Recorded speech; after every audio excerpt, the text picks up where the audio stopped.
Okay, what's up, what's up, what's up? I hope everybody feeling good out there. Um, Go support the channel, press subscribe, and then after you press subscribe, that bell is gonna pop up. Press that notification bell. Then after you do that, come and like the video. So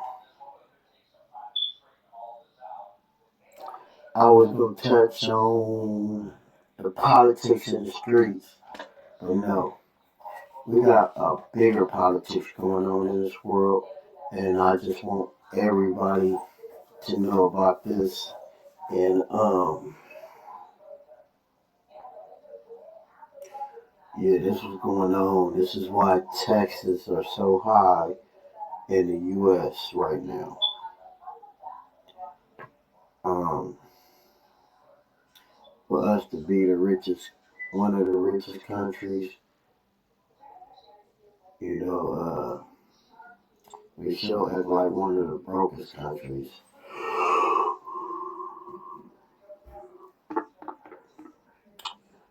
But yeah, let's get to it. After this, I ain't making no more videos. I'm good for tonight. But let's get into this video. Business basics. Um, I watch it all the time. I just wanted to touch bases on this because he got all the information. I don't know where he gets his information from, but he got all the information, all the intel. So let's go ahead and see what's the script.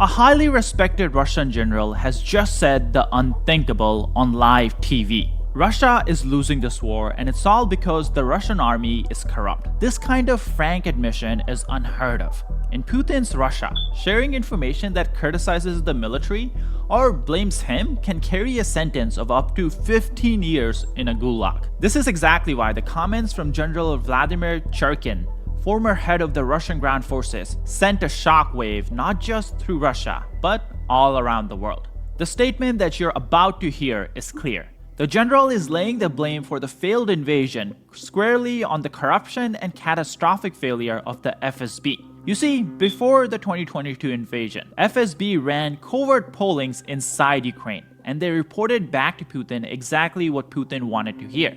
FSB said that Ukrainians would actually welcome Russian troops and Kyiv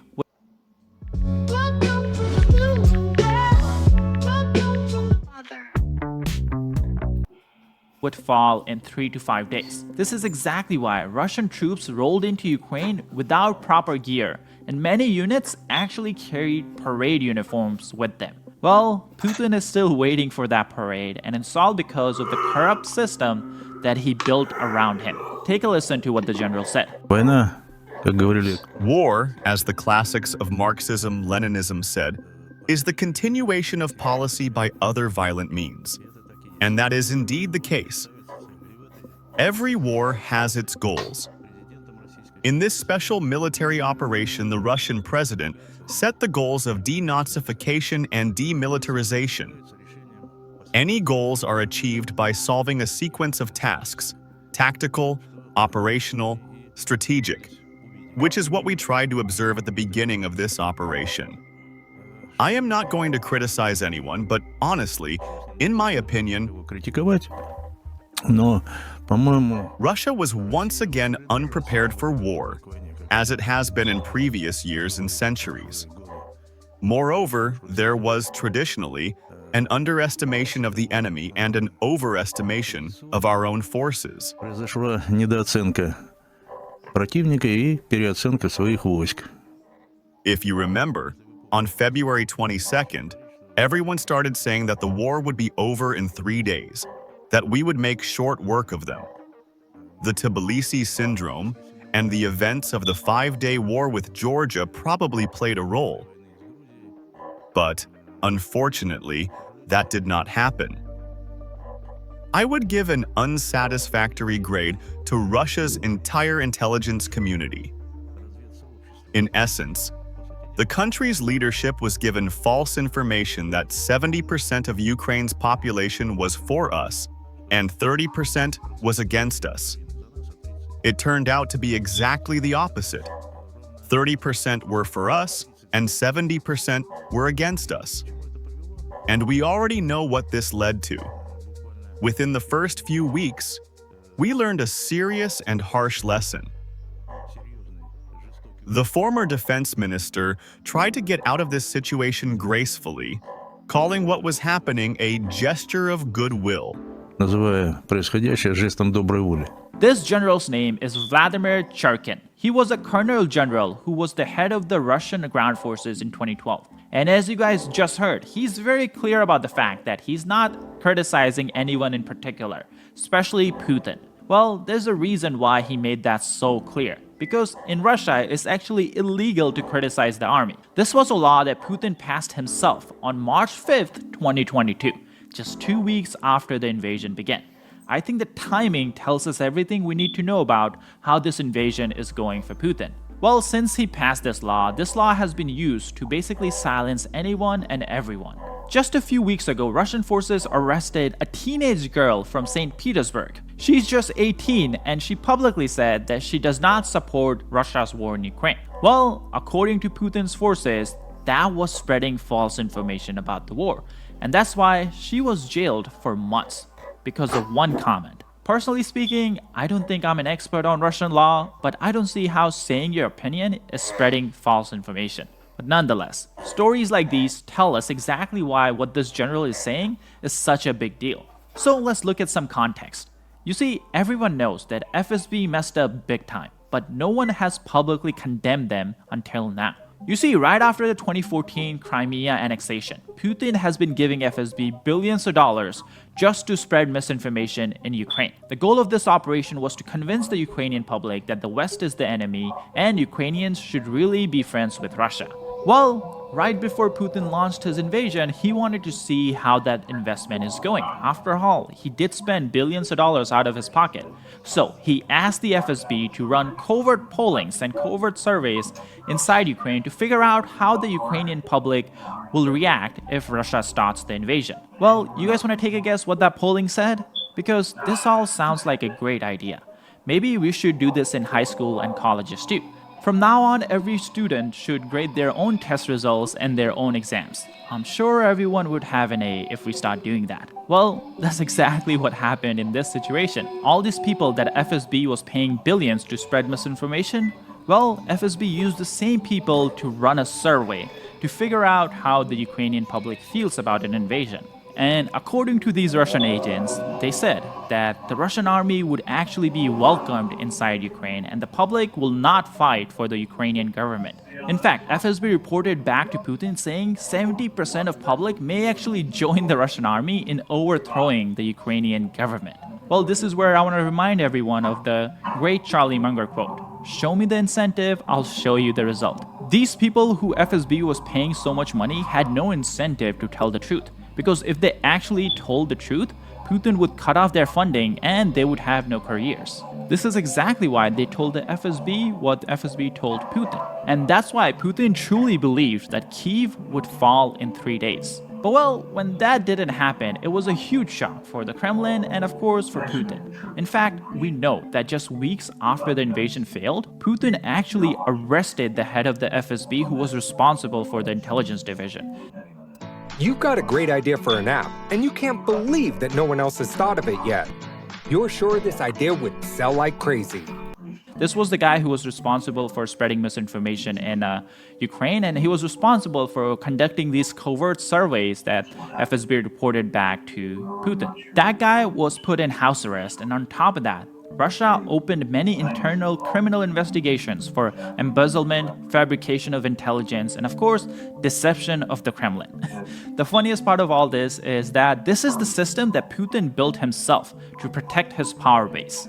And now that same corrupt system is coming back to bite him. Because Putin knows that if he doesn't deliver everything he has promised at the start of the war, he may not be in power anymore. And that's why Putin has no good way to get out of this war without risking his own neck. But the Russian economy cannot actually sustain this war for much longer. And this is something even Russian propagandists, who are very pro-war, are talking about publicly. Take a listen.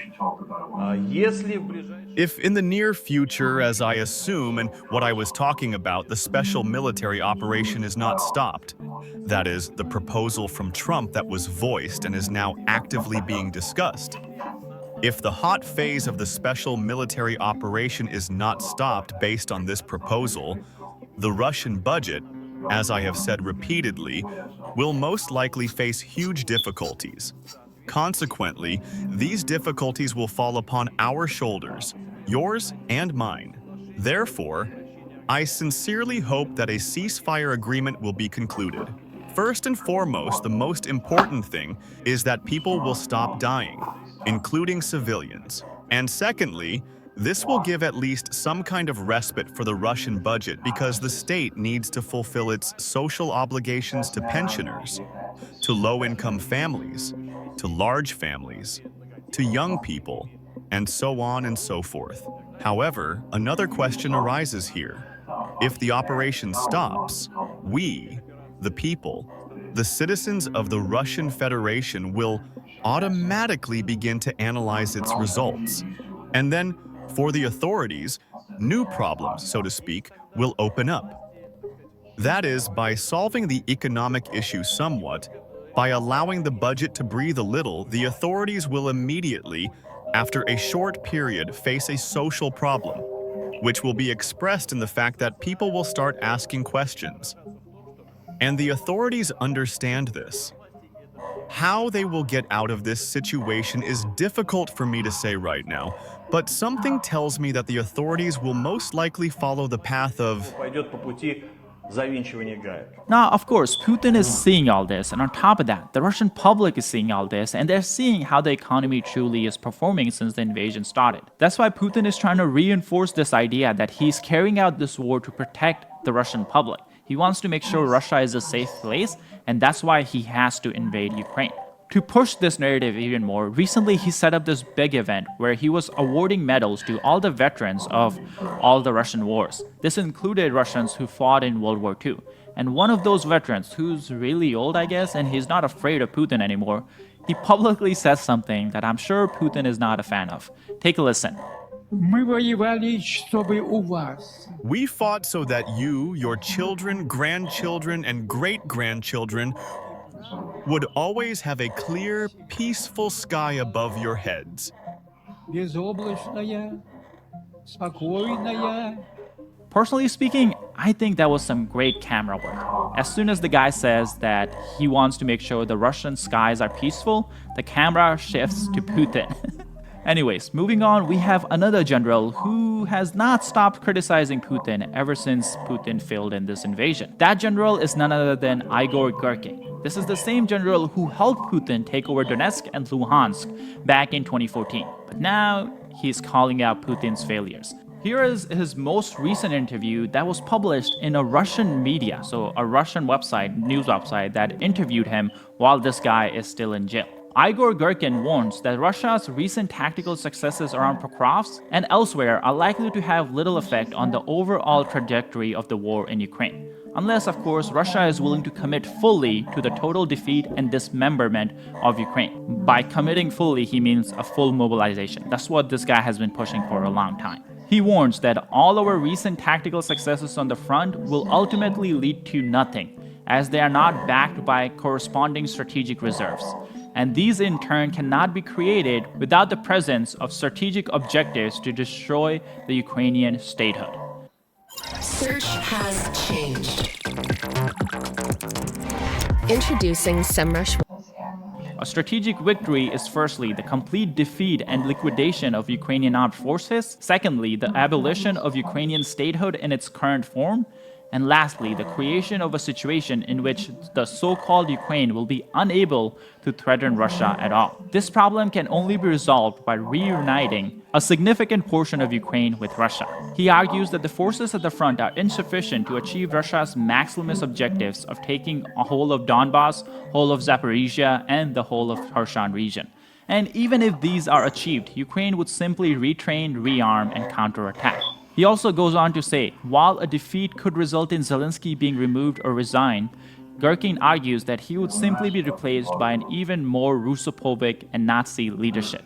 That would mean that the Ukrainian drones and missiles would fly inside Russia non-stop. And that's why he's saying Russia needs to basically destroy Ukrainian statehood. And that's impossible without full-scale mobilization.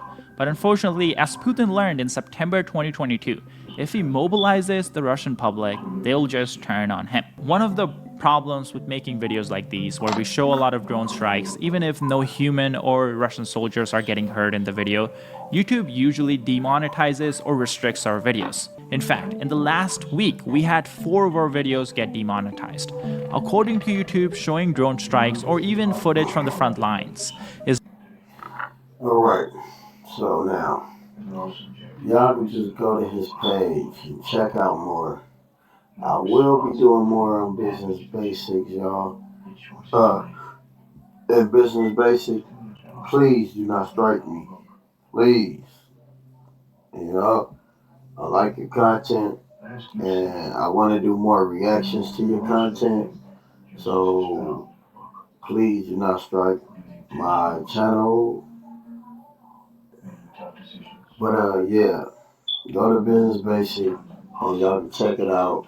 It's right there. You feel me? Check it out. See how you like it. But he talk about some real, actual, factual stuff, bro. Like, facts about what's going on in the world and how everything is changing. And y'all talking about all the street stuff, but he's talking about more high class wars that's going on. And y'all really need to get into this because, you know, World War III is gonna be bad, bro. Bad. A lot of y'all ain't gonna live through it. A lot of y'all kids ain't gonna live through it. So, yeah, y'all need to hear all this. But, yeah, man. That's it. That's all. And I'm out until the next one. Y'all remember, go comment, subscribe. My cash up at the top. Yeah, y'all. I'm out.